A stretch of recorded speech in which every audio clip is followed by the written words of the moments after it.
India does not run on outcomes, India run on announcements. Her budget के बाद एक चीज बताई जाती है कि क्या सस्ता हुआ और क्या महंगा हुआ। लेकिन मैं एक आम आदमी की भांति कुछ सवाल पूछने जा रहा हूं। मैं कोई बहुत बड़ा इकोनॉमिस्ट नहीं हूं। आप मुझे बताइए, जो मोदी जी का दिवाली का जो गिफ्ट आया था, जीएसटी रिफॉर्म्स आए थे, उसके बाद, उस जीएसटी महाबचत ऑफर के बाद आपकी कितनी बचत हो पा रही है? और हर बजट के बाद जो चीज बताई जाती है कि ये चीज सस्ती होने वाली है, क्या वो चीजें कभी सस्ती हुई है? असल बात यह है कि कैपिटलिज्म के अंदर सरकार टैक्स हटा देती है तो चीजें सस्ती होंगी, इसकी कोई गारंटी नहीं है, क्योंकि वो कंपनी अपना मार्जिन बढ़ा देती हैं।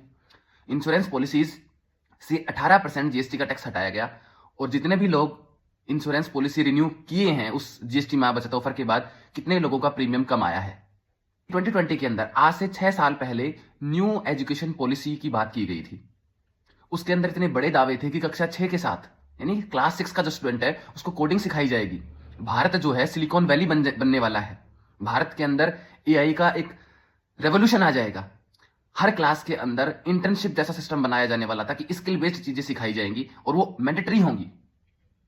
आज मुझे बताइए कि जो ऑब्जेक्टिव थे उस पॉलिसी के, न्यू एजुकेशन पॉलिसी के, वो कितने पूरे हुए? अरे पूरे होने की बात छोड़िए कि क्या वो ढंग से इंप्लीमेंट भी हो पाई है क्या? उस पॉलिसी का सबसे बड़ा दावा था भारत सरकार का कि एजुकेशन के लिए जो एक्सपेंडिचर है, जो खर्च है, वो टोटल जीडीपी का 6% हो जाएगा। 6%, टोटल जीडीपी का 6% हम शिक्षा पर खर्च करेंगे।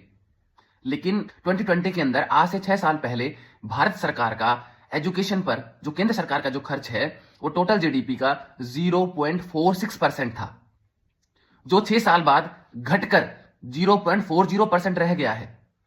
तो जो बढ़ाना था एक्चुअल में, वो पिछले 6 साल में मार्जिनली देखें तो कम हुआ है। अब आप अगर स्टेट का कंट्रीब्यूशन भी देख लेते हैं और सेंट्रल गवर्नमेंट का कंट्रीब्यूशन भी देख लेते हैं, तो जो टोटल एक्सपेंडिचर है एजुकेशन के ऊपर, वो 4% है, जबकि दावा किया गया था कि ये 6% होने वाला है। लेकिन 6% होगा कैसे?